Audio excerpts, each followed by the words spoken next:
Doctor Jinto John, Pinarayi വിജയന്റെ പ്രതികരണത്തെ കോൺഗ്രസ് എങ്ങനെയാണ് കാണുന്നത്? നിങ്ങൾ വി.ഡി. സതീശനടക്കം പ്രതികരിക്കുമ്പോൾ നികൃഷ്ടജീവി പ്രയോഗം, പരനാറി പ്രയോഗം, അങ്ങനെ നേരത്തെയുള്ള പ്രയോഗങ്ങളൊക്കെ ഒന്നുകൂടി ഓർമ്മിപ്പിക്കുന്നുണ്ട്. വർഷങ്ങൾക്കിപ്പുറവും പിണറായി വിജയൻ എന്ന നേതാവിന് മാറ്റമില്ല എന്നതാണോ നിങ്ങളുടെ ഒരു മനസ്സിലാക്കൽ?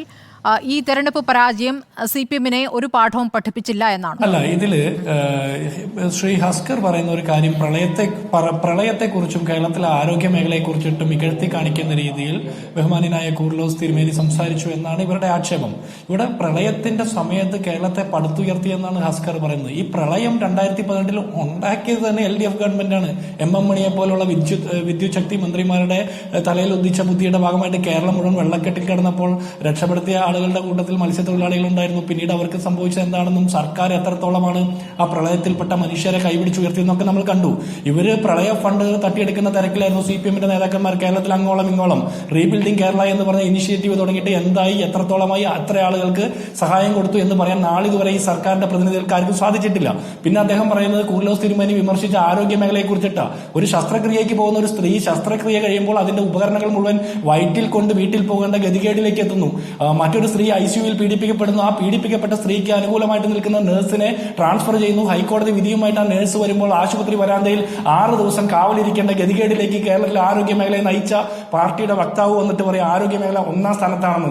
ആംബുലൻസിലും ICUവിലും പീഡിപ്പിക്കപ്പെടുന്ന ആരോഗ്യ മേഖല, അല്ലെങ്കിൽ കാലാവധി കഴിഞ്ഞ മരുന്ന് കഴിപ്പിച്ച് സാധാരണക്കാരനെ 5 രൂപയുടെ ചീട്ടെടുത്ത് ഗവൺമെന്റ് ഹോസ്പിറ്റലിൽ ക്യൂ നിൽക്കുന്ന മനുഷ്യരെ കൊണ്ട് കാലാവധി കഴിഞ്ഞ മരുന്ന് കഴിപ്പിച്ച സർക്കാർ 1ാം സ്ഥാനത്താണ് ആരോഗ്യ മേഖല എന്ന് പറഞ്ഞാൽ രോഗിയുടെ കൂട്ടിരിപ്പുകാരിക്ക് പാമ്പ് ഏൽക്കുന്ന സാഹചര്യം ഉണ്ടാക്കുന്നു.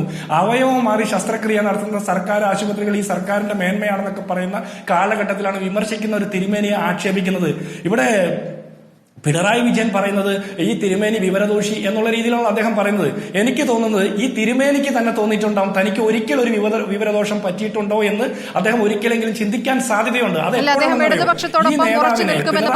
കാലം കാത്തുവെച്ച നേതാവെന്ന് ഇടതുപക്ഷത്തോടൊപ്പം ഉറച്ചു നിൽക്കുമെന്ന് പറയുന്നു. നേരത്തെ പറഞ്ഞതിൽ ഇനി ചർച്ചയ്ക്കില്ല എന്ന നിലപാടിലും ഉറച്ചു നിൽക്കും. അല്ല, ഈ രാജ്യത്തും ഈ സംസ്ഥാനത്തും നമ്മുടെ നാട്ടിലൊക്കെ ആർക്കും ഇടതുപക്ഷത്തോടോ വലതുപക്ഷത്തോടോ കോൺഗ്രസിനോടൊപ്പം ഏത് പക്ഷത്തും നിൽക്കാനുള്ള സ്വാതന്ത്ര്യമുണ്ട്. നികുതി കൊടുക്കുന്ന പൗരന്മാരെന്നുള്ള നിലയ്ക്ക് അഭിപ്രായം പറയാനുള്ള സ്വാതന്ത്ര്യവും അർഹതയുമുണ്ട്. അങ്ങനെ അഭിപ്രായം പറയുന്ന തിരുമേനി എന്നുള്ളത് മാറ്റി നിർത്ത്. ഒരു സാധാരണ പൗരൻ അത്തരത്തിലൊരു അഭിപ്രായം പറയുമ്പോൾ അദ്ദേഹത്തിന് വിവരദോഷമാണെന്ന് പറയുമ്പോൾ അദ്ദേഹം തന്നെ, ഈ തിരുമേനി തന്നെ ആലോചിച്ചിട്ടുണ്ടാവും ഈ നേതാവിനെയാണല്ലോ ഞാൻ പണ്ട് കാലം കാത്തുവെച്ച നേതാവെന്ന് വിളിച്ചത് എന്നോർത്ത് ചിലപ്പോൾ ഒരു നിമിഷമെങ്കിലും ഒന്ന് ദുഃഖിച്ചിട്ടുണ്ടാവുമെന്ന് ഞാൻ വിചാരിക്കുന്നത്. ഇവിടെ പിണറായി വിജയൻ തിരുത്തും, അദ്ദേഹത്തിന്റെ പാർട്ടി തിരുത്തും എന്നൊക്കെയാണ് ഇവർ 2-3 ദിവസമായിട്ട് പറയുന്നത്. ധാർഷ്ട്യം ശ്വസിക്കുകയും ധാർഷ്ട്യം തന്നെ നിശ്വസിക്കുകയും ചെയ്യുന്ന പിണറായി വിജയനാണ് തിരുത്തുമെന്ന് നിങ്ങൾ പറയുന്നത്.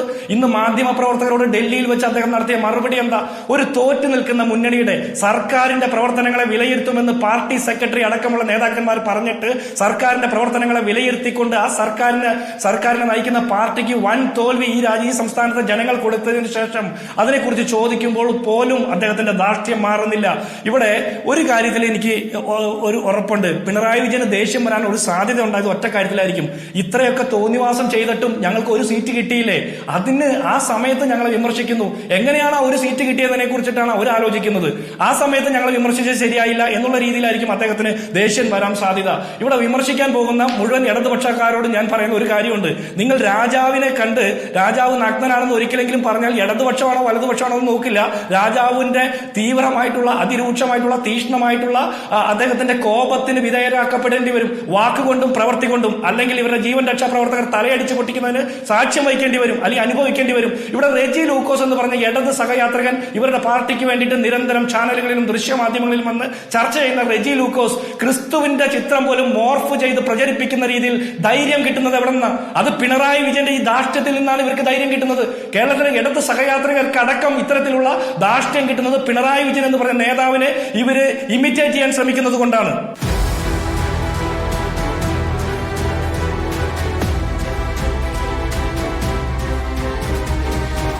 ഡിബേറ്റ് വിത്ത് സ്മൃതി പരുത്തിക്കാട്.